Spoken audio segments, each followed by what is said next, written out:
예배는 드리지만 교회 모임에 들어가기 싫다면이라는 제목으로 하나님의 말씀 나누겠습니다. 40대 중년 아이들이 교회를 가기 싫다고 말하자 그의 노모가 그 중년의 아들에게 교회 가야 되는 3가지 이유에 대해서 이렇게 말해 줬습니다. 첫째, 예배는 반드시 드려야 된다. 두 번째, 넌 그 교회의 지체이다. 세 번째, 넌 그 교회 담임 목사야 라고 했다는 거예요. 레리 크랩은 교회를 교회되게라는 책에서 이렇게 말합니다. 동료 그리스도인들과의 사이에 예수께서 원하시는 관계를 가꾸는 것보다 더 어려운 일은 없다. 교회에 속하면서 가장 어려운 일이 있다면 선교하고 봉사하는 게 어려운 게 아니라 교회 공동체 사람들과 함께 어울려 함께 교제하는 것입니다. 그 교제가 기쁨의 교제가 될 것 같지만 사실은 우리가 현실 속에서는 상처를 주고받으며 아픈 이야기가 있는 곳이 바로 소그룹 공동체의 모습이기 때문인 것입니다. 그래서 예배는 드리지만 공동체에는 속하지 않으려는 사람들이 점점 많아지고 있는 시대 가운데 우리는 살아가고 있습니다. 그런데 그거 아세요? 상처가 많은 사람이 목장 교회에 들어올 때 가장 힘든 시간을 보내는 사람 중에 한 사람이 바로 그 목장을 이끌어가야 하는 바로 목자라는 것입니다. 그래요. 목장원이든 목원이든 목자이든 간에 교회 안에서 어떤 소그룹에 속하게 되면 반드시 우리가 겪게 되는 것이 교제가 쉽지 않다는 것이고 결국 교제를 떠나고 싶어 하는 마음이 우리 마음 가운데 생기게 된다는 것이죠. 그런데 오늘 본문에서 사도 요한은 우리에게 기쁨이 차고 넘치는 그런 성도의 교제를 할 수 있다라고 우리에게 말씀해 주고 있습니다. 본문 3절과 4절을 세 번역으로 보시면 이렇게 기록되어 있습니다. 한번 같이 읽어볼까요? 있습니다. 시작. 우리가 보고 들은 바를 여러분에게도 선포합니다. 우리는 여러분도 우리와 서로 사귐을 가지기를 바라는 것입니다. 우리의 사귐은 아버지와 또 그의 아들 예수 그리스도와 함께하는 사귐입니다. 우리가 이 글을 쓰는 것은 우리 서로의 기쁨이 차고 넘치게 하려는 것입니다. 자, 요한일서를 기록한 목적이 뭐라고요? 우리 성도의 교제의 기쁨이 차고 넘치게 하기 위해 기록했다라고 기록하고 있습니다. 그러게 우리는 오늘의 본문을 통해서 사귐의 원리, 교제의 원리를 배울 수만 있다면 우리가 상처를 주고받는 그런 소그룹, 그런 목장교회가 아니라 정말 기쁨이 차고 넘치는 그런 목장교회를 함께 만들어갈 수가 있는 것입니다. 저는 저와 여러분이 오늘의 원리를 배워 기쁨이 차고 넘치는 그런 교제 가운데 나가게 되시기를 주님의 이름으로 축원합니다. 자, 그렇다면 우리가 어떻게 교제를 해야 될까요? 첫 번째로 서로 교제하기 전 하나님과 먼저 교제해야 합니다. 우리의 교제가 상처가 아닌 기쁨이 되기 위한 전제 조건이 있습니다. 먼저 하나님과 교제하는 것입니다. 오늘 본문 3절 후반부를 한번 보겠습니다. 자, 한번 읽어볼까요? 시작. 우리의 사귐은 아버지와 그의 아들 예수 그리스도와 더불어 누림이라. 자, 우리의 사귐, 교제가 누구와 함께하는 것이라고요? 하나님 아버지와 그의 아들 예수 그리스도와 함께하는 것이라고 성경은 기록하고 있습니다. 그 유명한 철학자인 마틴 부버는 그 유명한 책 나와 너라는 책에서 이런 말을 했습니다. 나와 너 사이에 아무리 최선의 인격적인 교감을 가져도 영원한 당신, 즉 하나님과의 만남이 없이는 우리의 만남은 온전할 수가 없다. 우리가 아무리 최선을 다해서 인격적인 교감을 나눈다 할지라도 하나님과 함께하는 교제가 아니라면 그 교제는 온전할 수가 없다. 즉 상처를 주고받을 수밖에 없다는 것이죠. 그렇습니다. 우리는 하나님이 없이 교제를 하게 되면 우리의 의도와 상관없이 상처를 주고받게 되어 있습니다. 아무리 인간관계를 깊게 가지려고 해도 외로움과 공허함이 떠나지 않습니다. 이 세상 사람들이 이 외로움과 공허함을 극복하려고 여러 가지 모임에 나가지만 그 모임 속에서 결코 채워지지 않는 공허함과 외로움을 느끼는 것뿐인 것입니다. 그런데 안타깝게도 교회 안에서도조차 이런 일들이 발생하고 있다는 것입니다. 믿는 일들끼리 만났지만 그 모임 가운데 서로 긴밀한 연합을 경험하는 것이 아니라 상처와 아픔을 경험합니다. 그 이유가 뭘까요? 그것은 바로 그 상대가 문제가 있어서라기보다는 그 모임 가운데 하나님이 함께 계시지 않기 때문인 것입니다. 다시 말해서 우리가 기쁨의 교제를 하기 위해서 가장 먼저 선행되어야 할 것은 하나님과 먼저 교제하는 것입니다. 아멘이십니까? 그래서 본문 3절 후반부를 다시 한번 읽어보시면 우리의 사귐은 아버지와 그의 아들 예수 그리스도와 더불어 누리는 것이다 라고 기록하고 있습니다. 이게 얼마나 중요한지 영어 성경 킹 제임스 버전은 이 말씀 앞에 truly라는, 즉 참으로라는 단어를 사용하고 있습니다. 의심할 여지가 없이 참된 것, 그것은 바로 우리가 의심할 여지 없이 우리가 아름다운 교제를 하기 위해서 반드시 필요한 것이 있는데 그것은 바로 하나님과 먼저 교제하는 것이다 라고 성경은 우리에게 말씀해주고 있는 것입니다.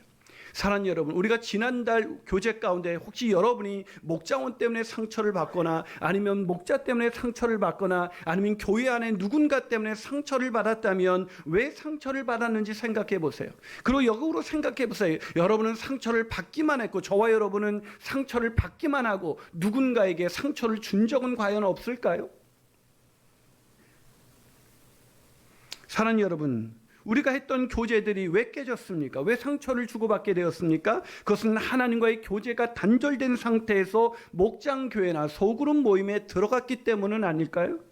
그러다 보니 서로 이해하고, 여러분 하나님이 함께 하시는 모임에서 우리가 비난의 화살을 돌릴 수가 있겠습니까? 하나님이 함께하는 모임에서 우리가 서로 용납하지 못하고 정죄하고 판단하는 말을 할 수가 있겠습니까? 하나님이 함께하지 않았기 때문에 우리는 자신의 의의를 드러내며 판단하고 비난하고 정죄하면서 그 정죄를 주고받으며 우리는 상처를 주고받게 된 것은 아닐까요?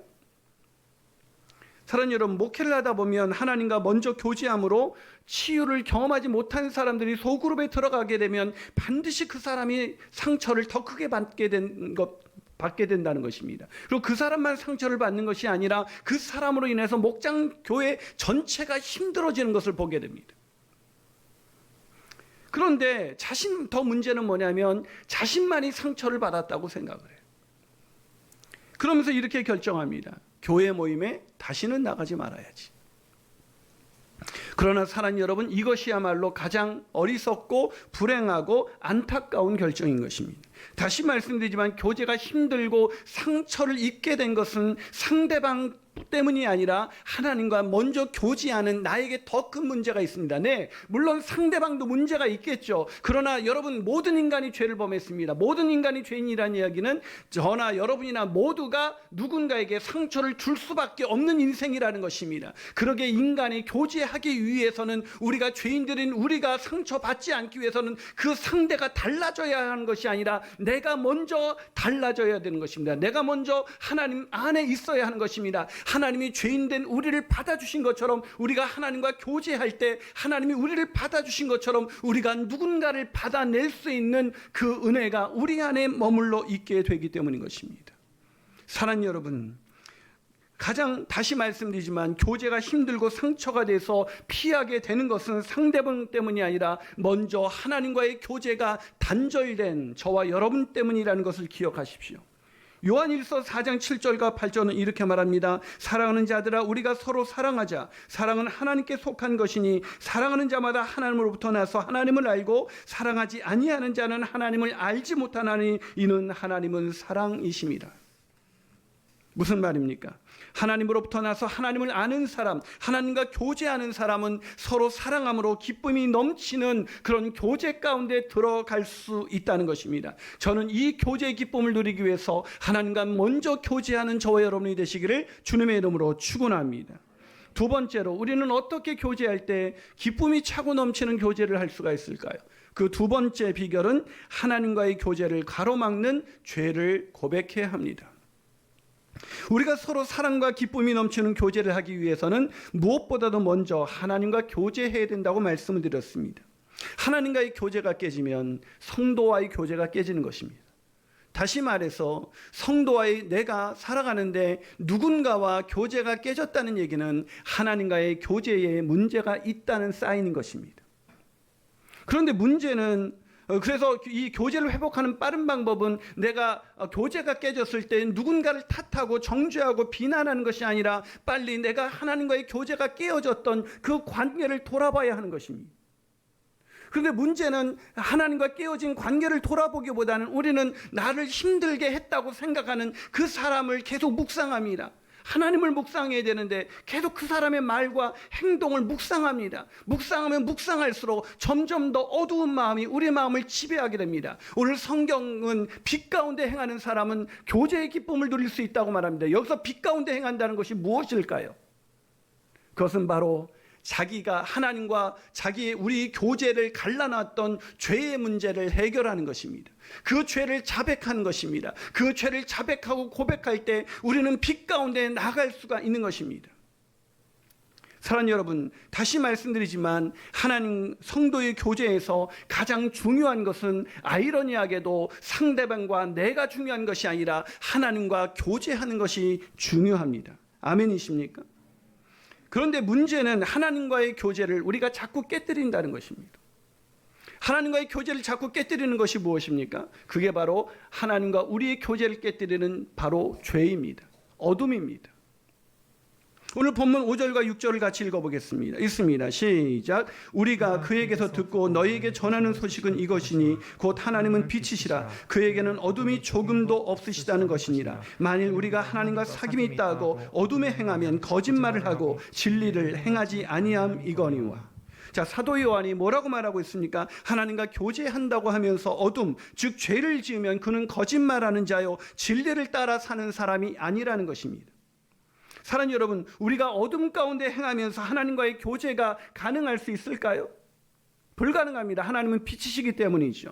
그러니 어둠, 즉 죄 가운데 거하는 사람은 하나님과 교제할 수 없고 하나님과 교제할 수 없으니 성도와 기쁨으로 교제할 수 없게 되는 것입니다. 아무리 목장교회를 비롯해 속으로 몸에 들어간다 할지라도 미움과 비난과 판단과 정죄를 멈추지 못합니다. 멈추지 않습니다. 멈추려 해도 멈추어지지 않는 자기 자신을 발견하게 될 뿐인 것입니다. 왜죠? 우리는 전적으로 타락한 존재이기 때문입니다. 빛 가운데 사는 것이 불가능한 존재라는 것입니다. 그런데 오늘 본문에 놀라운 복된 말씀이 기록되어 있습니다. 자, 본문 9절입니다. 본문 9절 읽어보겠습니다. 시작. 만일 우리가 우리 죄를 자백하면 그는 미쁘시고 의로우사 우리 죄를 사시며 우리를 모든 불의에서 깨끗하게 하실 것이요. 자, 우리가 어떻게 깨끗해질 수 있습니까? 우리의 죄를 자백하는 것입니다. 우리가 어둠에서 어떻게 벗어날 수가 있습니까? 우리의 죄를 자백하는 것입니다. 그것이 바로 빛 가운데 사는 것입니다. 사랑하는 여러분, 놀라운 우리가 죄를 자백하는 순간 빛이신 하나님과의 교제가 어둠이 물러가게 되고 빛이신 하나님과의 교제가 회복되어 된다는 말입니다. 그리고 마침내 빛이신 하나님과의 교제가 회복되는 순간 우리는 성도의 교제가 회복되는 것, 내가 만나는 모든 사람과의 교제가 회복되는 것을 경험할 수가 있는 것입니다. 그러기에 사랑하는 여러분, 교제가 깨어졌을 때 하나님과 내 사이를 깨뜨렸던 그 죄가 있지 않은가 내 자신을 돌아보고 하나님과 가까이 나가서 죄를 자백함으로 빛 가운데 걸어가 하나님과의 교제가 회복되고 성대의 교제가 회복되는 저와 여러분이 되시기를 주님의 이름으로 축원합니다. 이번 제자훈련 6기에서 나의 잘못을 회개하고 상대방의 용서를 구한 후 느낌을 적어오라는 그런 과제가 주어졌었습니다. 그 과제 중에 하나는 이런 과제가 이렇게 쓰신 분이 계셨습니다. 가장 힘든 과제였다. 잘못은 회개하는 것도 어려웠지만 상대에게 용서를 구하는 것은 너무너무 어려웠다. 여전히 순종하기 어려운 나의 모습이다. 나는 용서를 구할 사람이 너무 많았다. 돌아보니 얼마나 교만하게 살았는지. 특히나 나는 나의 가족들에게 가장 교만하여 이기적이고 나만 아는 사람으로 살았었다. 그것이 막내 여동생과 내 남동생들이었다. 엄마가 돌아갔을 때 나는 나 힘들다는 핑계로 동생들을 미워했다. 엄마와 같이 살던 동생이 제대로 엄마를 돌보지 않아 돌아가신 것 같아서 장례식 때부터 나는 동생들과 눈도 마주치지 않았다. 그렇게 미워하는 마음이 시작되었고 엄마의 그리움 때문에 미움은 더 커져만 갔다. 나는 똑같이 나보다 더 아플 가족에게 위로해 줄 생각은 하지 않고 동생들을 아주 많이 미워했었다. 특히 나의 남동생을 더욱 미워했었다. 죽어버렸으면 좋겠다고 생각할 적이 많았다. 그런데 제자훈련을 시작하고 하나님의 일하심으로 가족들과 식사 자리를 갖고 난 뒤 그간 동생들에게 했던 내 모습을 돌아보게 되었다. 정말 그땐 내가 왜 그랬나 싶을 정도로 돌아보니 내 모습은 악이 가득하고 미친 사람의 모습이었다. 남동생에게 그간 8년간 미워했던 것을 다 고백하며 눈물로 용서를 구했다. 또 이번 블레싱으로 인해 막내 여동생을 초대하면서 막내 여동생과 결혼 후 처음으로 같은 침대에 누워 잠을 잤다. 기분이 이상했다. 막내 여동생과도 단둘이 또 내가 술을 마시지 않고 맨정신으로 얘기해 본 것이 우리 자매에게는 처음 있는 일이었다. 처음인 것이 정말 너무 많다. 여동생에게 죄를 고백하고 미안한 마음을 자세하게 다 얘기하는 시간을 가졌다. 그러자 막내는 내가 죽을 병에 걸려서 어디 아프냐고 묻는다. 그만큼 나의 모습은 내게도 어색하다. 용서를 구하고 나니 마음이 이상했다. 먹먹했다. 더 가슴이 아팠다. 그런데 이상하게 마음이 홀가분하다. 동생을 볼 때 깊이 묵혀있던 체증이 내려가는 듯하다. 너무 타락해버린 나의 모습을 돌아보게 된 기회가 되었고 또 남에게 용서를 구할 일을 더 이상 하지 말아야 하지 않은 생각을 하게 되었다. 죄를 고백하고 용서를 구한다는 것은 너무나 힘들다. 상대방이 용서해 줄까 하는 두려운 마음이 들기 때문이고 너무 창피하다는 생각이 들기 때문이다. 그런데 죄를 고백하고 용서를 구하고 나니 나서 돌아보니 너무 잘했다는 생각이 든다. 여러분, 이게 쉬운 일이라고 생각하세요? 가족이란 공동체에서부터 관계가 회복되는, 사귐이 회복된 이 자매는 자주 이렇게 고백합니다. 목사님, 하나님을 가까이 한 것뿐인데, 죄를 고백했을 뿐인데 이상하게 기적이 일어나요.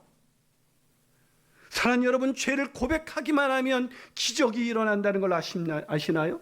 전적으로 타락한 우리가 하나님과의 교제가 회복되는 기적, 그 회복된 하나님과의 교제로 인해서 사람들과의 교제가 도저히 함께할 수 없었던 사람들과의 교제가 회복되는 기적 말입니다. 그 기적을 경험하기 위해 하나님께 죄를 고백하고 사람에게 용서를 구하는 저와 여러분이 되시기를 주님의 이름으로 축원합니다. 마지막으로 우리가 어떻게 교제할 때 차고 넘치는 기쁨이 넘치는 그런 교제를 할 수가 있을까요? 그것은 우리 죄를 대속하신 예수님의 은혜 안에 머물러 있어야 합니다. 말씀드린 것처럼 죄를 자백하면 하나님과의 교제가 회복이 되고 어둠이 물러가고 우리는 빛 가운데 거하게 되기 때문에 빛이신 하나님과 교제가 회복이 됩니다. 그리고 성도의 교제가 회복이 돼요. 그런데 문제는 여전히 우리가 우리의 죄를 자백하지 않는다는 것입니다. 자, 오늘 본문 8절 보시죠. 자, 이런 구절이 있습니다. 읽어볼까요? 있습니다. 시작. 만일 우리가 죄 없다고 말하면 스스로 속이고 또 진리가 우리 속에 있지 아니할 것이요.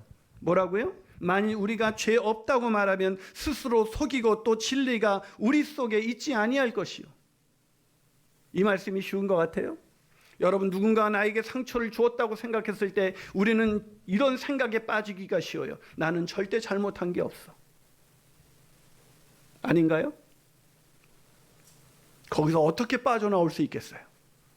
난 절대 잘못한 게 없어. 거기서 빠져나오는 방법은 없습니다. 그런데 여러분, 하나님과 빛이신 하나님께 가까이 나가면 나갈수록 그분 앞에서 비춰진 그 거룩하신 하나님의 은혜 속에서 내 죄가 보인다는 것, 내가 한 번도 깨닫지 못했던 죄가 보인다는 것을 아시나요? 사랑하는 여러분, 왜 우리가 죄를 고백하지 않는 것일까요? 죄를 고백하면 사람들의 말거리가 될까봐 두려운 것도 있겠죠. 그러나 그건 표면적인 이유에 불과합니다. 우리가 죄를 고백하지 않은 근본적인 이유가 있습니다. 그것은 뭐냐면 우리의 죄를 대속하신 예수님의 은혜와 사랑, 그 십자가의 사랑을 제대로 깨닫지 못했기 때문인 것입니다. 요한일서를 처음 받았던 사람들도 그랬어요. 그래서 요한은 다시 그들에게 복음을 전합니다. 그들을 대신해서 죄값을 치르시기 위해서 이 땅에 육신이 되어서 오신 예수 그리스도의 십자가를 다시 전하고 있습니다. 그게 본문 1절부터 3절까지예요. 자, 오늘 본문 3절에서 이렇게 말합니다. 우리가 보고 들은 바를 너희에게도 전함은. 이 보고 들은 바가 뭐예요? 그들이 봤던 게 무엇입니까? 그들이 들었던 것이 무엇입니까? 바로 그 말씀이 육신이 되어 이 땅 가운데 오신 예수 그리스도이신 것입니다. 사랑하는 여러분, 사도 요한이 성도의 사귐이 있게 하려고 무엇을 전했다고요? 보고 들은 바 바로 우리 죄를 사하시기 위해서 이 땅에 오신 예수 그리스도를 전했다고 기록하고 있습니다. 왜요? 우리 죄를 대속하신 예수 그리스도 안에서 내 죄를 보지 못하는 사람은 절대로 나는 문제가 없어라는 이 잘못된 틀 안에서 결코 나올 수가 없기 때문인 것입니다.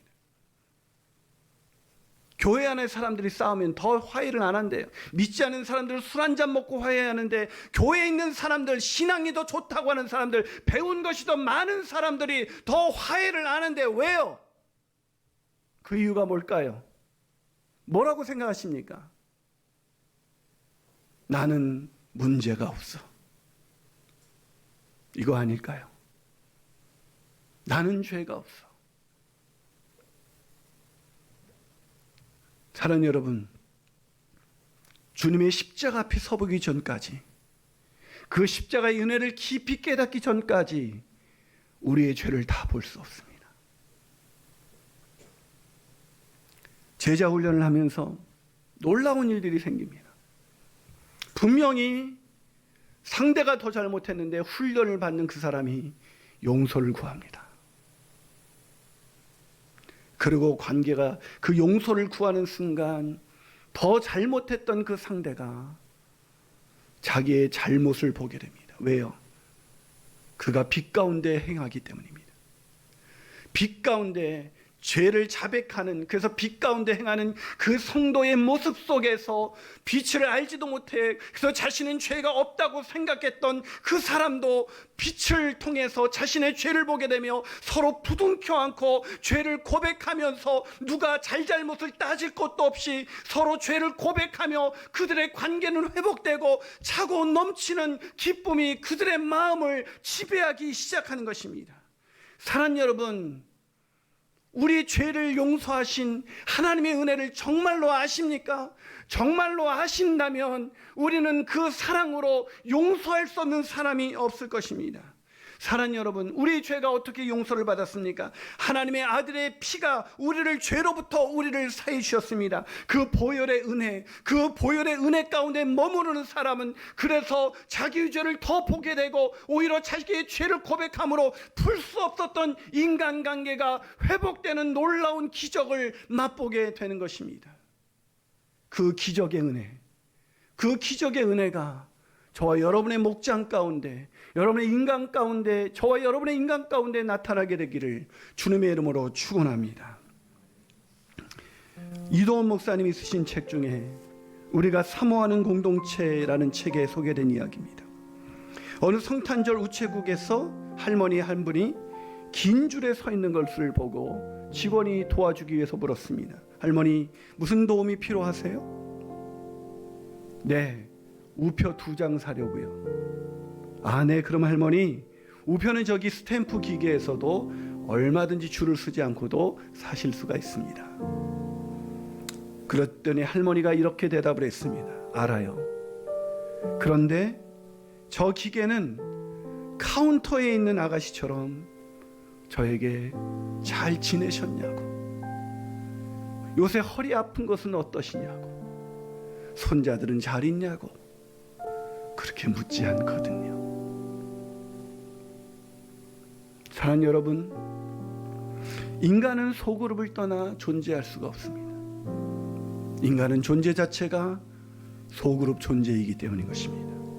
소그룹 공동체에 속해서 인간이 기쁨의 교제를 나눌 때만이 인간은 가장 인간다운 삶, 하나님이 계획하신 가장 복된 삶을 살아갈 수가 있는 것입니다.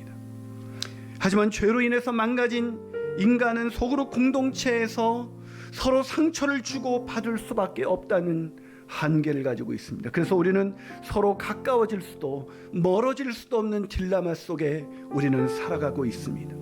그러나 예수 그리스도의 피가 이 죄의 문제를 해결함으로 우리는 이 딜레마에서 벗어날 수 있게 되었습니다. 할렐루야. 이제 우리는 우리 죄를 대속하신 예수 그리스도 안에서 하나님과 가까이 할 수 있게 되었고, 우리는 서로 차고 넘치는 기쁨으로 서로 죄를 고백하며 서로 이해하고 서로 용납하고 서로 부둥켜 할 수 있게 된 것입니다. 할렐루야. 사랑 여러분, 오늘은 목자주일입니다. 혹시 목자와 목원의 관계가 깨어져 있다면, 공동체 안에서 관계가 깨어져 있다면 먼저 하나님과의 관계를 회복하시기를 바랍니다. 그리고 자신의 죄를 돌아보시기 바랍니다. 그리고 죄를 자백하시기 바랍니다. 그 죄를 자백하시는 순간 저는 미쁘시고 의로우사 우리를 모든 불의에서 깨끗게 하셔서 우리를 연합하게 하실 줄로 믿습니다. 그 연합의 공동체, 그 연합의 공동체를 이루며 살아가시는 저와 여러분이 되시기를 주님의 이름으로 축원합니다. 같이 기도하시겠습니다.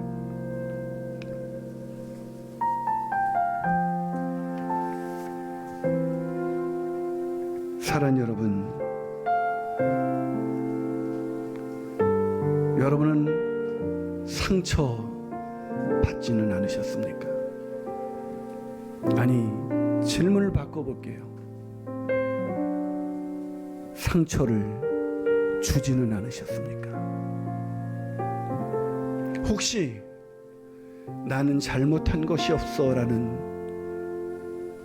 이 단단한 틀에서 벗어나지 못한 채 상대방이 나에게 했었던 그 말과 행동을 곱씹고 또 곱씹어 우리의 마음을 어둠, 칠흑 같은 어둠으로 그렇게 망가뜨리고 있지는 않습니까? 그 망가진 인간관계, 하나님과의 관계를 회복하기 위해서 예수 그리스도께서 이 땅에 오셔서 저와 여러분을 위해서 십자가에서 죽으신 것입니다. 이 은혜를 잊지 마십시오.